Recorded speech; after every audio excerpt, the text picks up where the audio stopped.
Ora, boa tarde a todos. Antes de mais, espero que o almoço tenha sabido bem a todos, que não tenham realmente tido pouco tempo. E, portanto, agora vamos ter a parte do digestivo. Dou então as boas tardes a todos que estão na plateia. Dou a boa tarde também e agradeço a participação aqui de todos os nossos palestrantes neste painel, pela sua disponibilidade e pelo contributo que vão dar então ao nosso segundo Congresso Nacional de Saúde e Ambiente. Eu estou na qualidade de representante de bastonário da Ordem dos Enfermeiros, que por motivos de agenda não pôde estar presente e que por isso me deixou incumbida de passar uma mensagem que passo a citar. A ligação entre saúde e ambiente é hoje evidente e influencia diretamente a vida das pessoas e das comunidades. Neste contexto, os enfermeiros têm um papel bastante relevante pela proximidade que mantêm com as populações, pela sua intervenção na promoção da saúde, na prevenção da doença e na resposta aos diversos fatores que influenciam a saúde.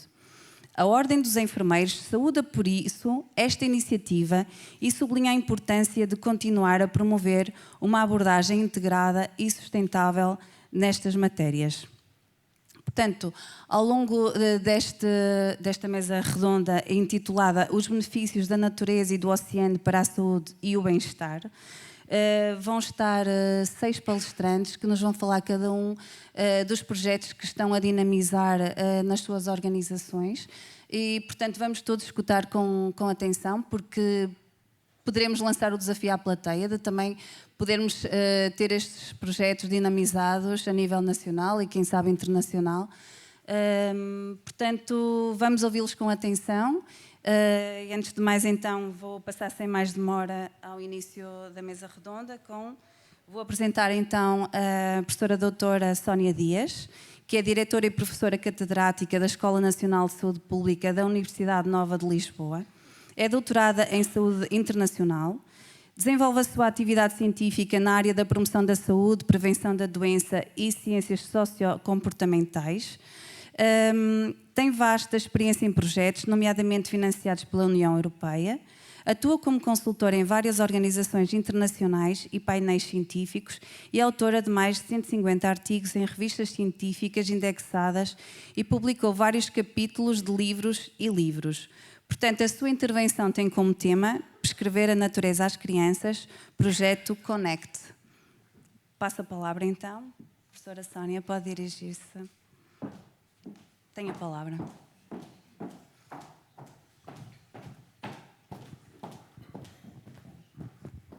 Ora, muito boa tarde. É com grande gosto que estou aqui hoje e que vos vou apresentar o projeto e partilhar convosco algumas das experiências que temos estado a ter no projeto de Connect, que é um projeto da Escola Nacional de Saúde Pública financiado pela Fundação Carlos de Gulbenkian e, portanto, não há melhor sítio que o apresentar pela primeira vez nestas instalações.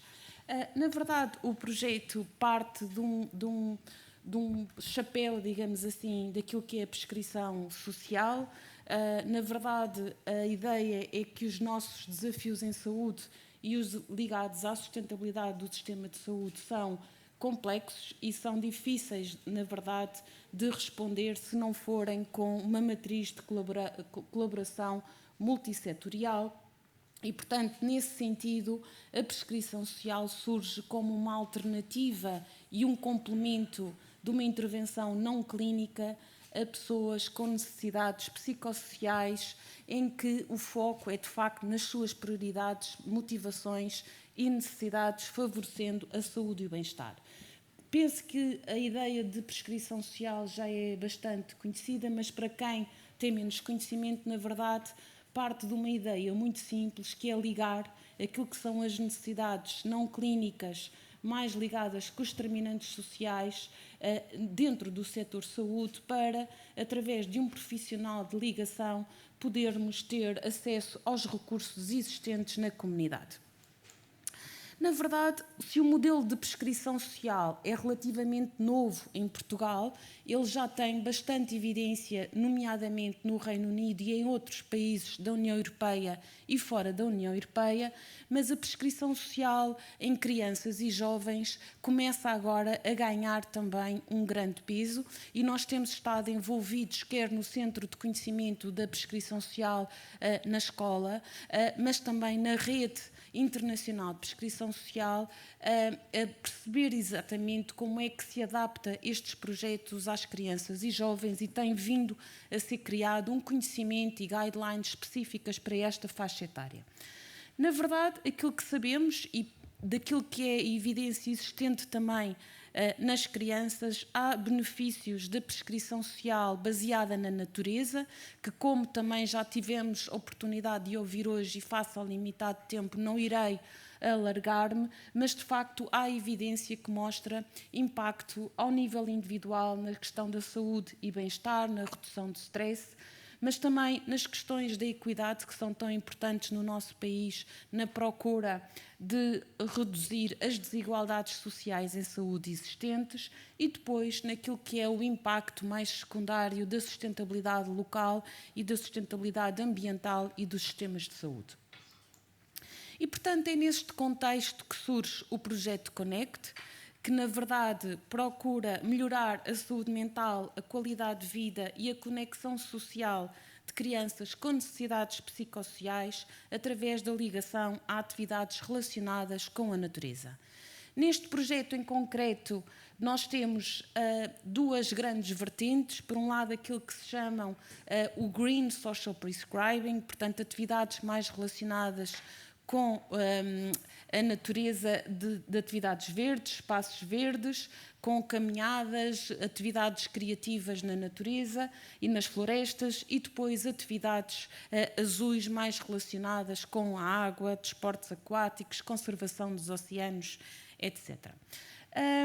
Depois, se tivermos oportunidade, posso-vos explicar um pouco mais detalhadamente os desafios que foram de conseguirmos preparar o terreno e os diferentes parceiros para esta interligação entre o setor saúde e social, mas temos neste momento múltiplas ULS a trabalhar connosco e tem, de facto, uma inovação, é que estamos a testar este modelo de prescrição social nas crianças, quer seja no contexto dos cuidados de saúde primários, onde fundamentalmente a prescrição social foi baseada, mas temos também a capacidade de testar nos cuidados de saúde secundários, nomeadamente em equipas de pediatria, pedopsiquiatria e psiquiatria, e depois no contexto mais comunitário. Portanto, muito rapidamente, o tempo é curto para a apresentação destes projetos e eu não me quero também alargar muito, mas, na verdade, temos agora e finalmente começámos a conseguir uma implementação do projeto com 67 crianças referenciadas pelos profissionais de saúde, em que os profissionais perceberam que estas crianças tinham benefício na integração destas atividades. Foram já realizadas 50 consultas de prescrição social, em que, de acordo com as motivações e preferências e necessidades das crianças e das famílias, foi desenhado um plano de cocriação.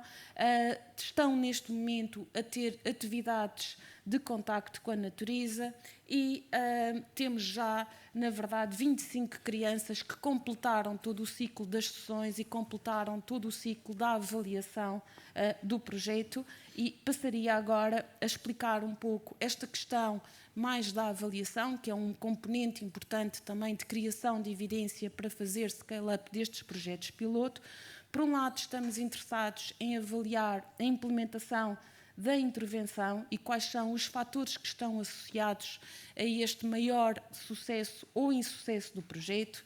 Queremos avaliar também o impacto e o efeito deste projeto ao nível mais individual da saúde mental e da qualidade de vida das crianças e da coesão das suas famílias e depois, a um nível mais macro, estimar o impacto económico e ambiental da intervenção. No fundo, queremos perceber para quem é que funciona, como é que funciona, em que contextos funcionam e quanto é o valor, digamos assim, desta intervenção.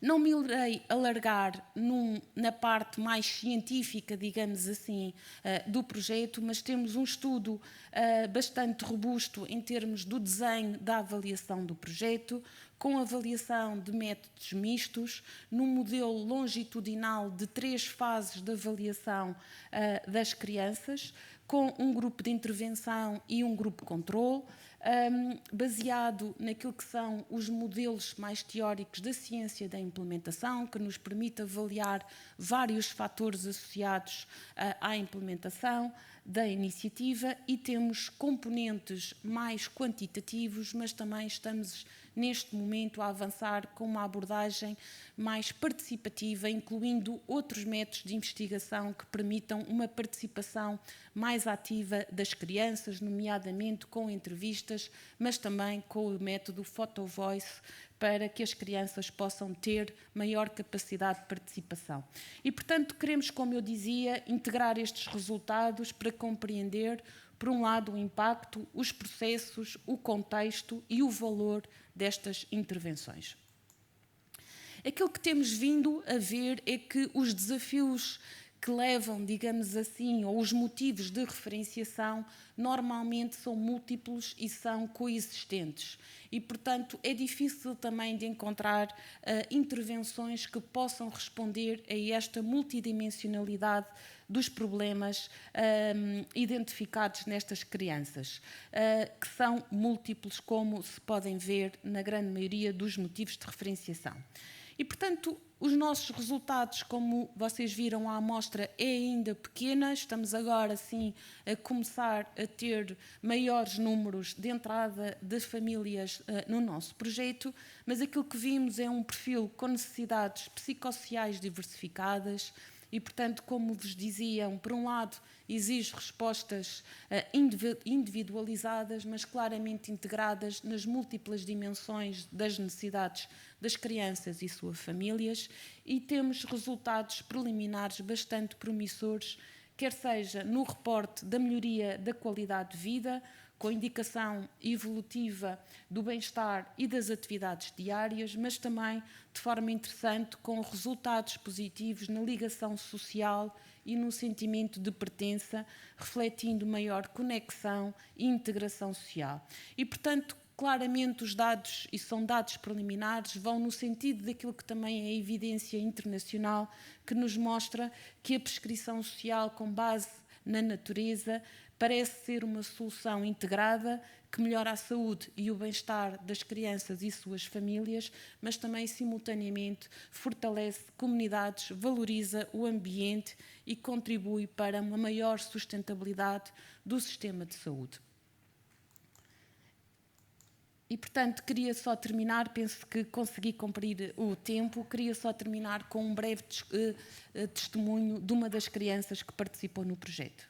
Eu tenho 12 anos, eu costumava passar muito tempo em casa a jogar, passava quase o fim de semana todo em casa a jogar sozinho, não fazia mais nada, mas agora que eu comecei a vir para a natureza, eu sinto-me menos solitário, sinto-me mais relaxado e feliz, e agora tenho amigos novos que também gostam da natureza. Muito obrigada pela vossa atenção.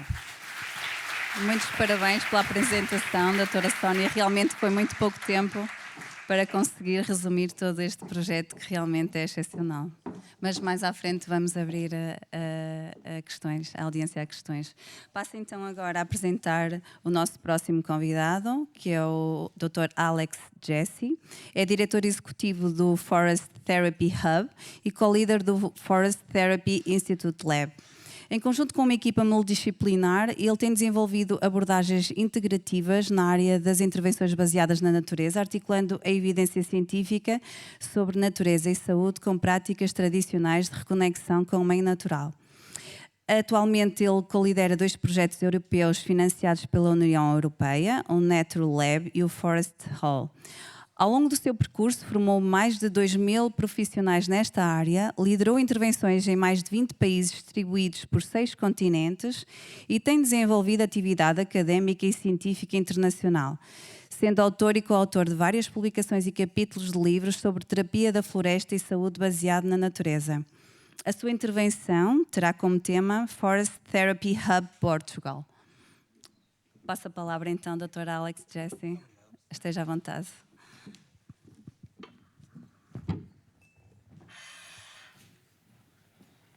Olá, boa tarde, obrigado. Eu vou tentar falar português ou portunhol, ok? Eu sou da Barcelona, mas vai haver questões, se eu não for claro em alguma coisa, perguntem depois, sim? Ok? Muito bem. Eu venho do Forest Therapy Hub e ainda tenho este sotaque. O Forest Therapy Hub é uma organização baseada em Portugal. E venho também a falar que muitas das coisas que estamos a ouvir hoje já estão a acontecer. E Portugal já está a liderar em alguma delas. Nós temos a certeza que nós, quando estamos na natureza, não? Sentem-se bem na natureza ou não? Ou sentem-se melhor na cidade? Não? Mas essa impressão, que é uma impressão, e ligado com o que a doutora Sónia também me estava a apresentar, o temos que baixar à terra. Temos que trazer ciência, temos que justificar. Temos que ver que, além disso, o investimento que vamos a fazer é rentável. Que vamos a poupar dinheiro, bem seja das arcas públicas, bem seja das privadas. Porque, no final, tudo faz parte, não, de incluir isto. Então, nós, como somos, no final, uma escola onde formamos gente em terapias baseadas na natureza e intervenções, atividades, mas também estamos involucrados e participamos em investigação, nós há 10 anos que andamos a fazer projetos com os nossos alunos por todo o mundo. A atualização última é de 2023 e a partir daqui começamos a observar certas coisas e agora o que estou a contar é como chegamos aos 3 projetos que vamos a apresentar, que já estão a decorrer, os 3 em Portugal e os 3 liderados desde Portugal. Nós chegamos à conclusão que tínhamos que desenvolver uma série de componentes que são comuns a muitas das intervenções baseadas na natureza. Ao longo dos últimos 50, 60 anos, há mais de 50 tipos de intervenções baseadas na natureza. Assistida com animais, terapia da floresta, adventure therapy, wilderness therapy, horticultura terapêutica, 50. E todas elas, mesmo dentro da própria prática, com técnicas diferentes. O que generava isto? Uma série de riscos. Por um lado, hoje ouvíamos que para reconectar temos que voltar um bocado a o que fazem os povos, digamos, originários, não nativos. Bem, isso é apropriação cultural, de alguma forma, não? É dizer, nós há técnicas antigas, mas pertencem a certos grupos, populações e fazem parte da sua cultura. Então, isso é um dos grandes riscos, não? Apropriar de coisas que não são nossas. Nomeadamente, isso acontece mais no continente americano que não na Europa ou na Ásia.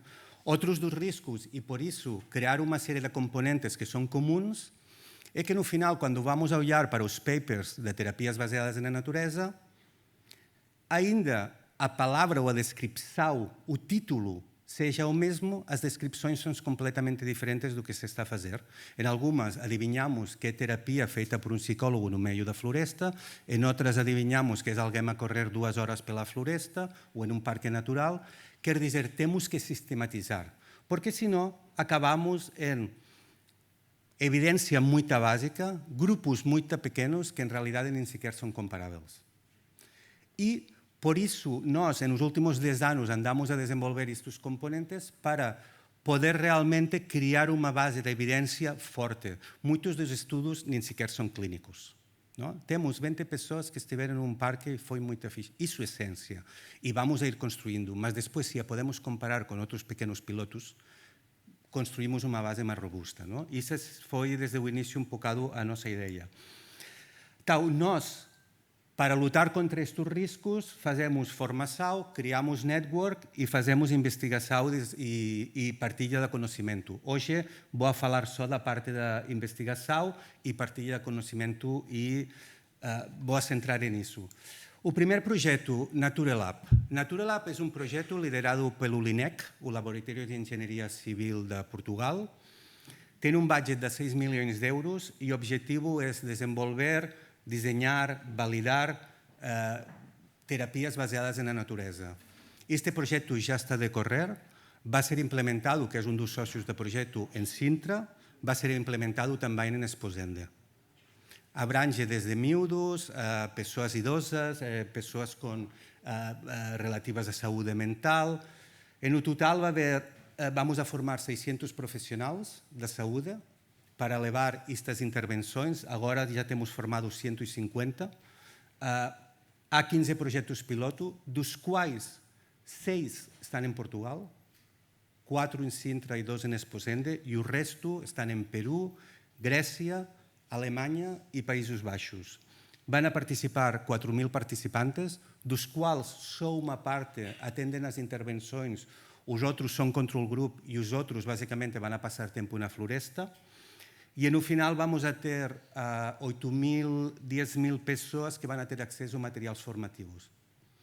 Ainda não temos resultados, os vamos a ter em 2027, vão apresentar-se precisamente aqui no LINEC. E volto a dizer o mesmo, isto já está a ser estudado e liderado desde Portugal. Quer dizer, há mais 2 projetos, e no total são 3 projetos, cada um com 6 milhões de euros. E os 3 projetos estão interconectados. O segundo projeto, liderado desde a zona centro de Portugal, o Foresol, investimento de 1 milhão, neste caso através do Biodiversia, através da Fundação Ciência e Tecnologia, para observar que características deve ter uma floresta para ser uma floresta terapêutica. Se bem dizia que no início, nós, nos papers, não está bem descrito em que consiste uma intervenção baseada na natureza, ou quando está descrito, muitas vezes, são aspectos muito diferentes, ou estamos a descrever coisas muito diferentes, tampouco há informação das características que tem que ser um espaço natural. Então, o Foresol vai decorrer na Mata do Busaco, que brevemente vai ser anunciado que já foi certificada como floresta terapêutica por uma certificação internacional. E vamos analisar, está também a Universidade da Coimbra neste projeto, pois tudo que é o macrobioma do chão, também vão os cientistas analisar toda a parte do que são os monoterpenos, não? As substâncias que as árvores soltam. Tenho que dizer também que o Naturelab também faz parte, vai analisar as características dos espaços naturais. Naturelab, programas de intervenção, profissionais que sabem como os implementar. E definir qual deles funciona melhor. Foresol, as características da floresta. Pero como a gente vai ir à floresta ou como a gente vai ir a alguém a fazer uma terapia complementar aos nossos serviços de saúde? Pois o terceiro projeto, que é um projeto muito pequenino e piloto, também vai decorrer em Portugal, vamos a desenvolver um mini curso para formar enfermeiras comunitárias em prescrição da natureza. Liderado desde Portugal, já a decorrer, a primeira formação vai ser em Espanha em junho e no final de junho em Portugal. Quer dizer que fechamos o círculo.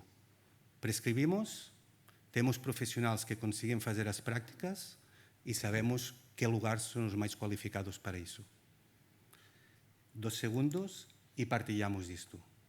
Esta é alguma da nossa rede de colaboração, colaboramos com universidades da Coreia, da China, da Norte-América, do Canadá, da Sul-América. Porque não fazemos nada se só aprendemos nós, não?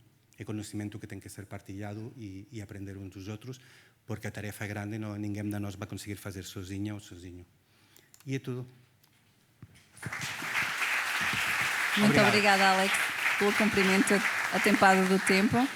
Vamos dar continuidade então à apresentação dos projetos com o Alison Borges e o Pedro Coutinho, uma apresentação conjunta que vão fazer. Eu vou passar a apresentar então o Alison Borges, que é fisioterapeuta na CERCIAV, onde desenvolve a sua prática na promoção da funcionalidade, da autonomia e da qualidade de vida das pessoas com deficiência, com especial interesse na adaptação de produtos de apoio e posicionamento, alia a intervenção clínica, abordagens inovadoras de inclusão.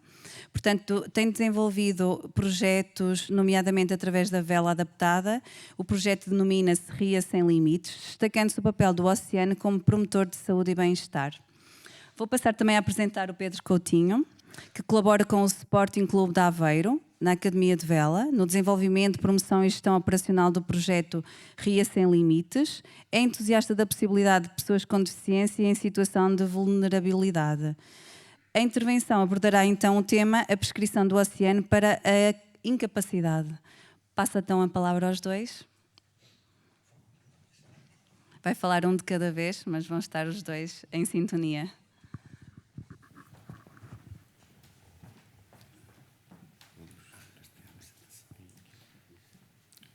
Muito boa tarde. Assim como os colegas disseram, vai ser um grande desafio apresentar o tamanho desse projeto em pouquinho tempo. E, no final, apresentaremos um vídeo para as nossas pessoas apoiadas, que é assim que as tratamos, falarem em primeira pessoa. Tá? Então, é denominado Entre Marés e Vidas essa apresentação e o impacto positivo do oceano na incapacidade, servindo como prescrição também. Tá? Primeiro, vou falar da CERCIAVE, que é a instituição onde eu trabalho e represento, e lá nós promovemos a inclusão social de pessoas com deficiência e incapacidade, assegurando seus direitos individuais e a sua cidadania.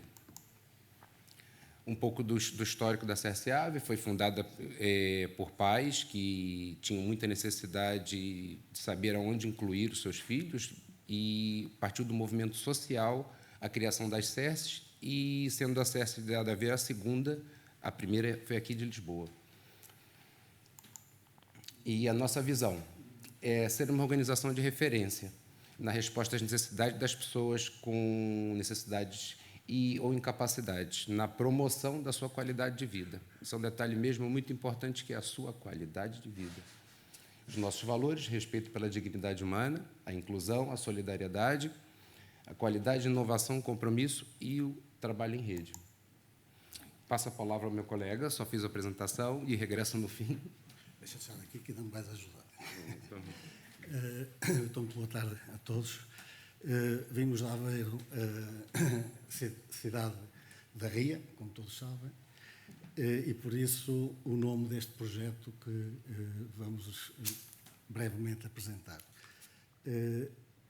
Este projeto, Ria Sem Limites, é um projeto de vela inclusiva do Sporting Clube de Aveiro, que se dedica às modalidades desportivas, tem natação, canoagem e vela.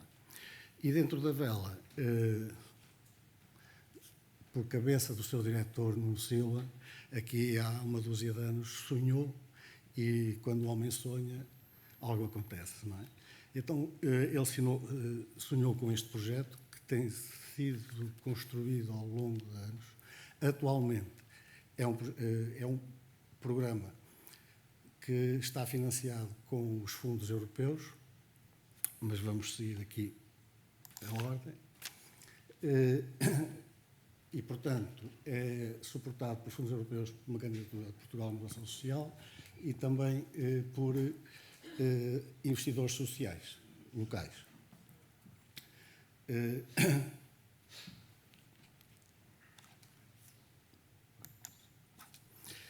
O objetivo deste projeto, do tal sonho, foi simples: proporcionar a prática da vela a pessoas em situação de vulnerabilidade, seja pessoas com dificuldades motoras, de deslocação, seja pessoas com dificuldades intelectuais ou desenvolvimentais. Chegar até essas pessoas através das instituições que estão na área social, das escolas, aquelas turmas que eram conhecidas pelos grupos de necessidades educativas especiais, e, ao fim e ao cabo, é chegar aos indivíduos. Para chegar aos indivíduos, passo o plenário individualmente, temos um dia em que acolhemos qualquer que seja o indivíduo que nos procure, suportado pela família ou por meios próprios, se tiver essa autonomia. E, não menos importante, o objetivo de 100 custos para o utilizador, seja o utilizador individual, seja o utilizador em instituição. Como alguém nos apreciava o projeto há pouco tempo, destaco esta última frase que está aqui, que me parece escrevê-la como objetivo não foi, mas tê-la na cabeça como sendo um resultado muito novo, que é esta frase que põe no fim, não se lê bem lá de cima, mas é um projeto que ajuda a combater a invisibilidade da pessoa com deficiência. Portanto, o sonho foi uma espécie de triângulo em que num vértice temos os utilizadores, a quem se destina, no outro vértice temos o financiamento e no outro temos a infraestrutura. Aquilo que o clube se propôs foi construir esta infraestrutura em termos quer materiais, quer em recursos humanos, obviamente por aproveitamento e reutilização de todo o know-how que já tem na área do desporto da vela em particular.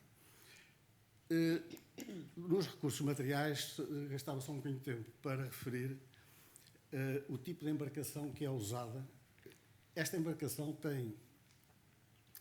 O que a gente pode dizer dela é que é uma embarcação inclusiva. Ela foi a motivação do seu uso foi muito para a pessoa com dificuldades motoras, mas, de facto, na filosofia desta classe, ANSA, o ANSA é o mesmo ANSA que está na palavra da operadora aérea alemã, que é... Como é que se chama a operadora alemã? Que quer comprar a TAP? Desculpa lá. Chama-se Lufthansa, não é? Portanto, o significado de ANSA aqui é o mesmo que e significa... como é que se chama aquele pássaro que anda lá na ria? É o nome dessa ave marinha em hebraico antigo. Depois a filosofia, quem tiver curiosidade de procurar no site internacional da ANSA, vê lá a filosofia. O que ela tem fundamental é que tem uma arquitetura baseada no design universal. E daí, nós somos uns testemunhos de que passaram já centenas de pessoas por estes barcos e não há nada para adaptar. Há que entrar e navegar e aprender as técnicas do velejar. Okay?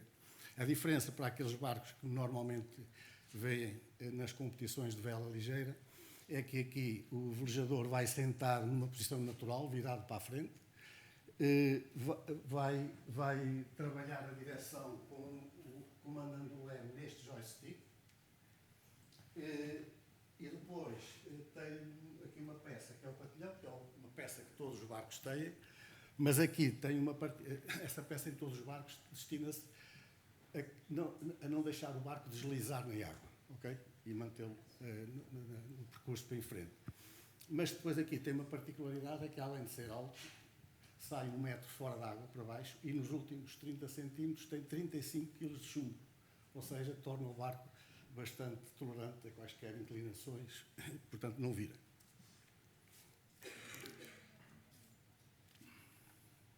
Pronto, isto só para resumidamente dizer que este projeto, que já anda há mais de 10 anos, começou numa parceria do Sporting com a Universidade de Aveiro, depois, daí para cá, foi crescendo com um parceiro importante, porque congrega, digamos, os mecenas, ou mecenas, digamos, empresas que é o Rotary Clube de Aveiro. Mais recentemente, a infraestrutura teve um balanço, teve um acréscimo significativo à custa de candidaturas dos fundos sociais europeus. Desculpem, tenho mais 1 minuto. Ok, são aqueles últimos 3. O que é importante é a voz dos utilizadores na figura das instituições e dos pais das crianças. O Alisson pertence, como foi apresentado, àquela primeira das instituições, a CERCIAD, e melhor do que eu para falar dos impactos, ele vai voltar a falar convosco. Só dizer-vos uma coisa, que aqui já é ele, só para ligar com uma intervenção que houve aqui anterior, a prescrição social. Nos slides ainda não está, mas temos a colaboração da unidade de neurodesenvolvimento do Hospital de Aveiro, em que as senhoras como é que se chama? Pedopsiquiatras, recomendam, quando acham que pode ser útil, recomendam aos pais e temos lá uma boa meia dúzia de jovens, e volta e meia aparece mais um, para praticar esta modalidade. Alisson. Só para concluir, né? A CRCAV entra nesse projeto e acabei entrando eu porque represento muito. Nós entramos em massa e aderimos com muita força ao projeto, visto que eu sou um grande entusiasta do meio natural. Acredito muito que inclusão não se faz em quatro paredes. Portanto, trabalho muito analiticamente, mas levo muito para o terreno. Em outras, no desporto adaptado, que eu sou responsável, e encontrei na vela exatamente a resposta a essa demanda, que é colocar as pessoas na comunidade, não institucionalizar, não fechá-las em quatro paredes e induzir a participação em uma normalização. E como, para concluir normalmente, rapidamente, a vela como recurso inclusivo, como parte das rotinas diárias dos participantes, a parceria, o amplo espectro de perfis individuais que eu tenho lá na instituição, o foco na natureza e no ambiente aquático e, principalmente, o desenvolvimento através da experiência. Muitos chegavam com muito medo e, atualmente, perguntam-me diariamente quando é que temos vela, quando é que vamos, quando é que não vamos. Isso contribui para um crescimento pessoal, aprendizagem a partir dos elementos, já conseguem reconhecer luas, marés, saber se a maré está cheia, para onde é que está o vento. Isso gerando um impacto e uma transformação. Melhorando muito a autoestima, os que tinham medo de entrar no barco, ter medo da água em si, e um forte impacto no bem-estar, que fica destacado, e ajustar o rumo, afinar as velas e escolher a direção. Qualquer pessoa está convidada a aparecer em Aveiro e a velejar conosco. Tá? Muito obrigada pela vossa participação. Ultrapassaram o tempo, estão desclassificados. Partilho convosco, se for necessário, coloco no YouTube e vocês podem ter o acesso ao vídeo. Seria a próxima. Muito obrigada, Alessandro. Realmente é um entusiasta que eu acho que se deixássemos ficava aqui mais 10 minutos, não era, Alessandro? E o Pedro também. Vamos então passar de seguida a apresentar o Dr. Nuno Oliveira. É licenciado em Biologia pela Faculdade de Ciências da Universidade de Lisboa, tendo aprofundado a sua formação com pós-graduações em Ecologia Aplicada, Geografia e Planeamento Territorial e Engenharia e Gestão. É cofundador e CEO da NBI, consultora especializada em capital natural, biodiversidade e serviços dos ecossistemas. É também docente convidado em Economia Natural e Nature-Based Solutions em programas de formação avançada. Também tem várias publicações sobre a economia natural e realizou TED Talks em 2015 e 2023, defendendo a ideia de que a natureza não é um problema a gerir. Dou então a palavra ao Dr. Nuno Oliveira. Obrigada. Olá, boa tarde. É um prazer estar aqui, especialmente porque, graças aos profissionais de saúde, consigo estar aqui, nomeadamente graças aos antipiréticos e antihistamínicos. Desculpem se isto parecia um bocadinho fungoso, mas pronto, é com boa intenção. Hoje vou falar de um projeto que me diz bastante, porque talvez é o projeto em que eu sinto mais incluído, mas menos pertença, porque este projeto é que, de facto, pertence da comunidade que o realizou. À volta deste tema dos jardins sensoriais, e já vamos tentar perceber o que é que isso significa e porque é que eu escolhi a expressão de o que é que perdemos quando a natureza fica à porta. Ok. Então, para começar, nada como entendermos que este tema da natureza ligado aos cuidados de saúde e aos hospitais não tem propriamente nada de novo. Mas, de alguma forma, nós fomos-nos esquecendo. Ou seja, quando vamos olhar, e com toda a naturalidade, portanto, nós íamos buscar muitos dos elementos que precisávamos precisamente para tratar e para curar as pessoas, íamos procurá-los à natureza, e uma vez que a natureza também não é assim tão benfazeja, que nos dá tudo aquilo que nós queremos, construíam-se jardins e construíam-se herbários e construíam-se hortas. Portanto, não é propriamente digamos assim, não é uma lógica de misticismo, não estamos a falar de uma coisa esotérica, estamos a falar de uma coisa profundamente científica e prática. Mas, de alguma forma, nós com o próprio fascínio da evolução da ciência e da tecnologia, nós esterilizámos os espaços de saúde e deixámos muitas vezes a natureza à porta. Não tenho tanta certeza quanto isso que tenhamos ganho mais do que aquilo que certamente teremos perdido. E isso tem uma expressão, ou seja, que a nossa ligação profunda à natureza não é propriamente ambientalismo, tem a ver mesmo com o humanismo, e uma palavra que eu gosto muito foi inventada por este senhor, do Edward Wilson, chamou biofilia. Biofilia não é aquilo com que eu vos vou contaminar, não. Biofilia é algo que eu espero que estejam todos já contaminados e com uma carga crescente, porque biofilia significa uma proximidade grande, não é só o amor à natureza, como é uma identificação do ser humano como sendo um elemento da natureza. Eu lembro muitas vezes de uma expressão do Woody Allen, o famoso cineasta, que disse que para ele o ideal era que Nova Iorque tivesse uma redoma e que a natureza ficasse à porta. Eu gosto dos filmes do Woody Allen mais ou menos desta expressão, não acho grande piada, porque acho que mostra mesmo um enorme desligar, e este desligar aparece a vários níveis, não só no nível económico, mas também no nível da saúde. Porque, de facto, quando falamos em coisas que, se calhar, é aquelas coisas que parecem óbvias até alguém as meter em papel, não é? Quando falamos na recuperação, na capacidade das pessoas recuperarem, não só aquilo que se falou aqui também, da questão da prescrição social, mas também da exposição aos elementos de pertença das quais nós pertencemos. Há imensos estudos, obviamente hoje não vou enumerá-los, mas imensos estudos de que, de facto, uma ligação à natureza reduz a carga de analgésicos e de painkillers, não é? Que normalmente são necessárias em situações de intensidade.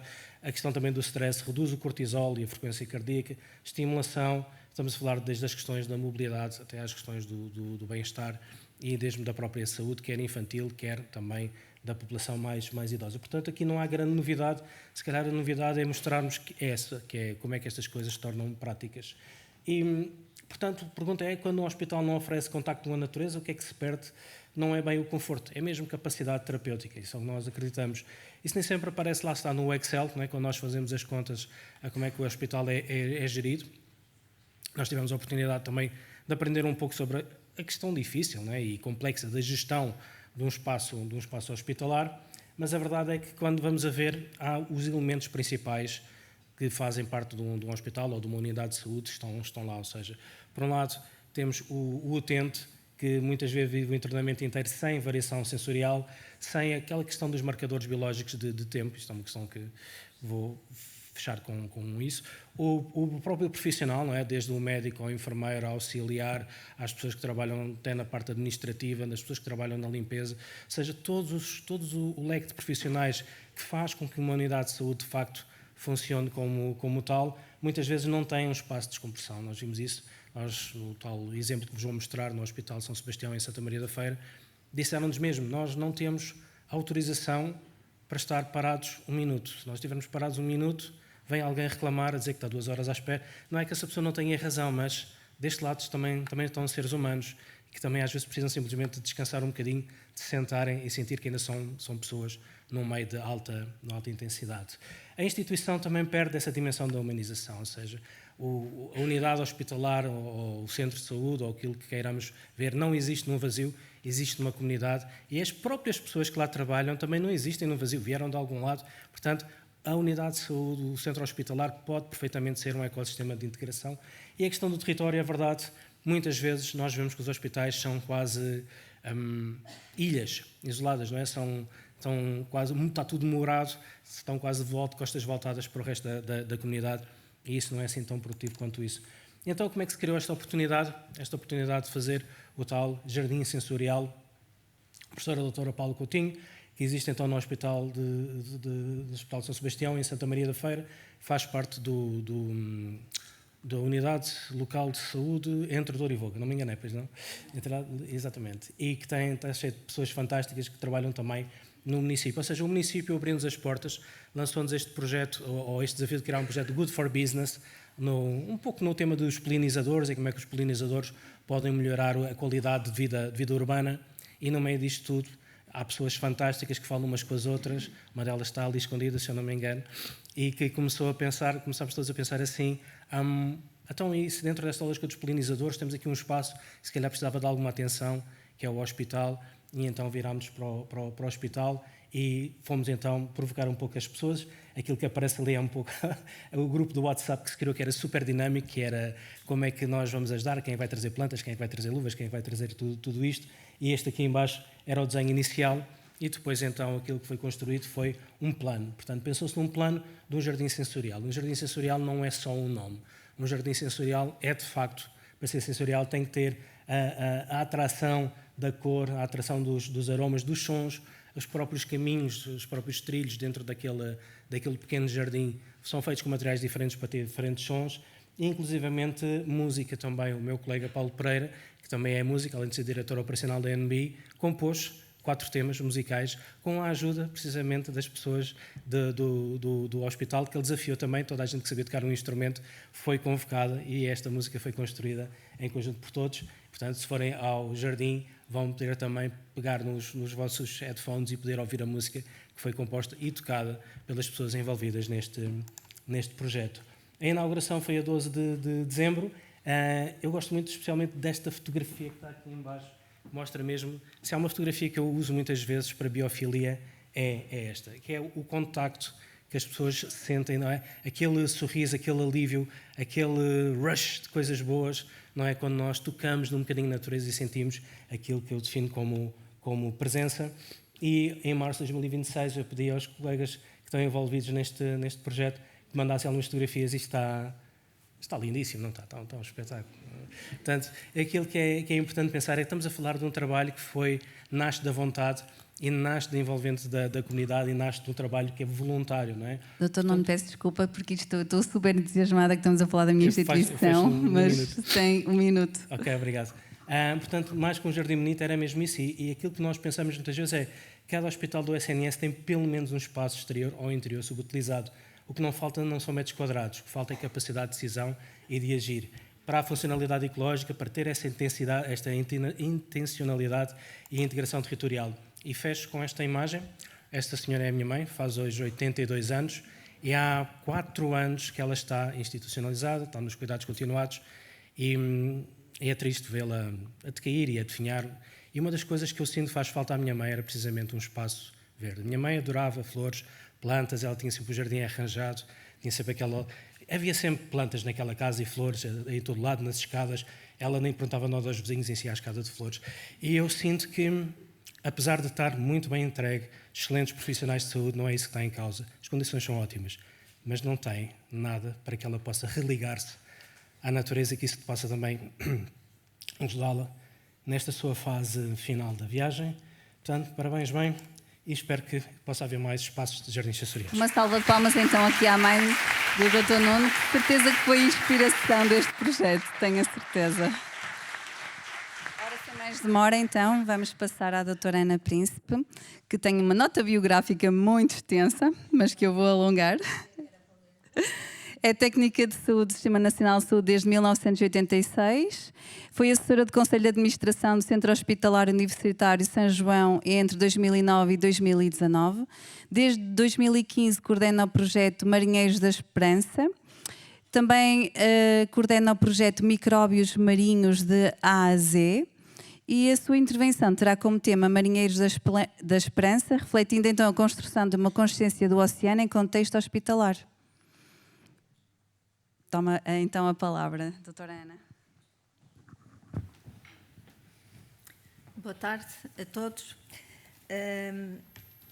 Vou começar de uma forma diferente do que aquilo que tinha previsto, porque este projeto é em contexto pediátrico e a forma de olharmos para a criança e a criança olhar para nós. E quando estava sentada entrou um médico do Hospital de Santo António que me fez lembrar a conversa entre um clínico, que era seu pai, e uma criança, em que o médico pergunta à criança: gostas de mim muito ou pouquinho? E a criança disse: muitochinho. E é neste contexto que eu vou falar. Cumprimento todos, claro, que estão aqui. Quando falamos de uma nova rota na dimensão humana da saúde, falamos de olhar para as crianças e jovens internados não apenas como destinatários de cuidados, mas como participantes ativos na construção de sentido, de conhecimento e de futuro. Este trabalho, desenvolvido em serviços de pediatria, Portugal, Espanha e Itália, nasce da experiência partilhada com crianças e jovens em contexto hospitalar, onde, entre tratamentos e tempos de espera, se abre um espaço único para criar, imaginar e aprender.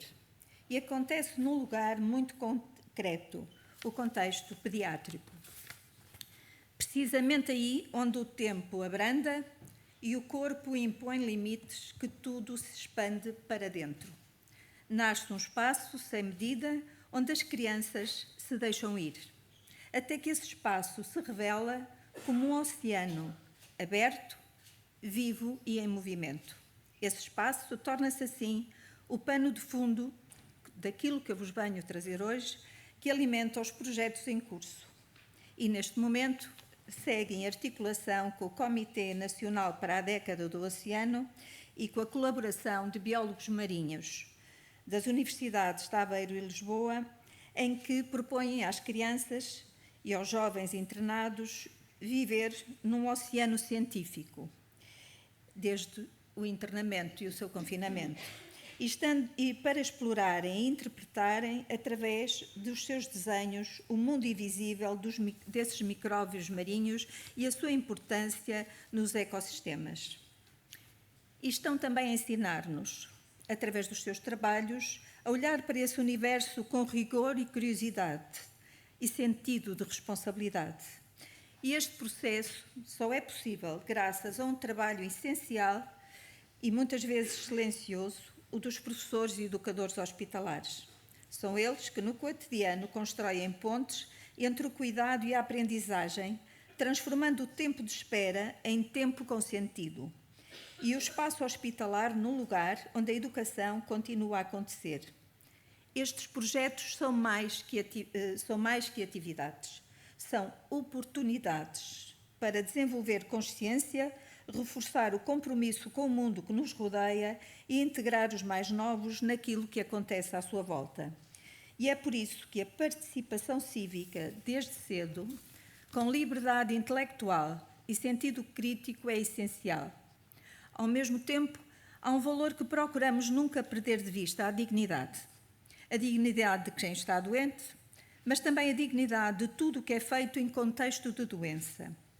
E é com esse espírito que estes trabalhos ganham a forma e reconhecimento, incluindo experiências como a que será partilhada no vídeo daqui a pouco, onde crianças internadas, e aqui só em pediatrias do Serviço Nacional de Saúde português, acompanharam e interpretaram à sua maneira a presença de Portugal no pavilhão de Osaka, transformando esse olhar em criação, em participação e em memória.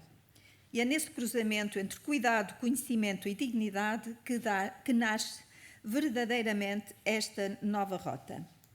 Marinheiros da Esperança é permitir que, mesmo no lugar da fragilidade, a criança continue a ser autora do seu caminho. Hoje de manhã o Papa Francisco foi citado 2 vezes e eu vou citá-lo também. Tive a oportunidade de presenciar em Roma, nos 150 anos do Hospital do Papa, que é o Hospital Pediátrico Bambino Gesù, que faz parte também deste projeto, a sua alocução. E ele terminou a sua alocução da seguinte maneira, e eu vou dizer em italiano porque tem mais musicalidade. Il futuro è una storia di bambini. Muito obrigada. Passava a ouvir. Muito obrigada. Doutora Ana, temos pouco tempo, temos 3 minutos. Não sei se quer passar a palavra ao mentor do projeto. Não, é melhor Espanha. então ver o vídeo. Tá. Ok, obrigada. Eu posso falar só enquanto está... isto são desperdícios... Este projeto une Pronto. pediatrias do Serviço Afinal, eu Nacional falo de ali. Saúde numa forma de viajar através da imaginação e da criatividade até Osaka. A grande exposição mundial de 2025 acontece em Osaka, no Japão, e onde está o nosso pavilhão português com o lema da defesa dos oceanos. Entre as várias peças que se encontram, encontra-se uma mesa, que é a mesa que a empresa Antarte realizou, de Kengo Kuma, o arquiteto japonês. Esta mesa escultórica é a peça importante que sustém o livro de honra, onde todas as pessoas, portugueses ou estrangeiros que visitam o nosso pavilhão em Osaka, assinam o livro de honra. É composta por várias peças, tem um ar de fragilidade, mas que ao mesmo tempo a sua forma de união é uma força sustentável. Sustém a mesa e também é um produto natural do nosso freixo nacional. Estes resíduos que sobraram ganharam uma nova vida, foram distribuídos por 17 pediatrias nacionais, incluindo Madeira e Açores. Nós recebemos os desperdícios da mesa que a Antarte concebeu para a exposição de Osaka e tivemos muito gosto em propor às crianças a construção de novas peças através dos desperdícios que poderiam estar guardados numa gaveta, que poderiam estar guardados numa caixa, e não, conseguimos dar uma nova vida a estas peças, de forma que abordamos a sustentabilidade com as crianças e com os pais que as acompanham neste contexto hospitalar.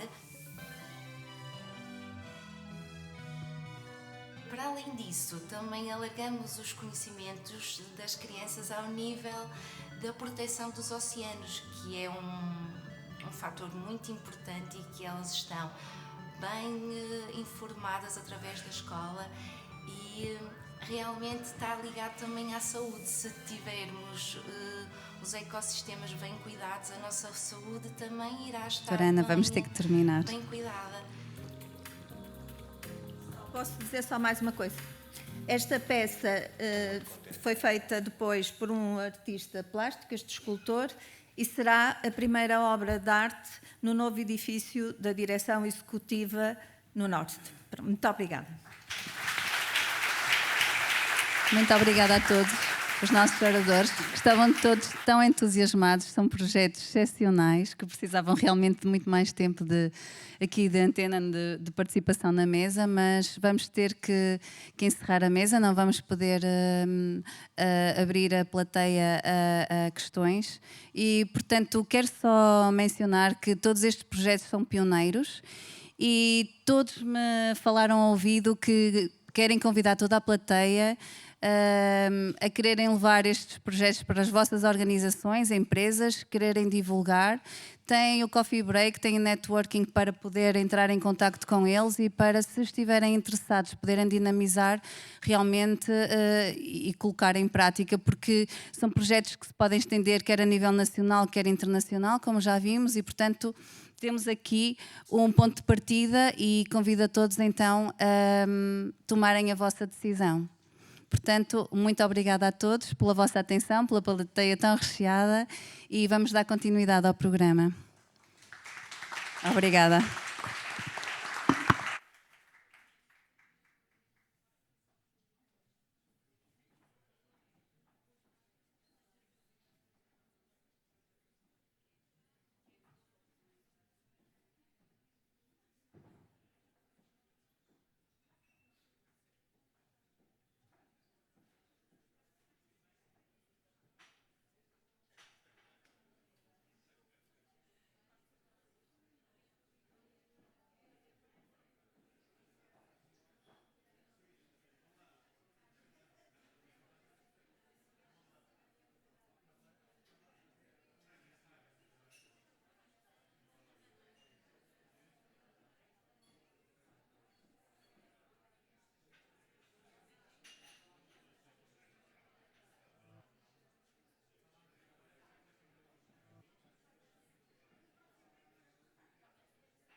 Ok. Não, sintoniza.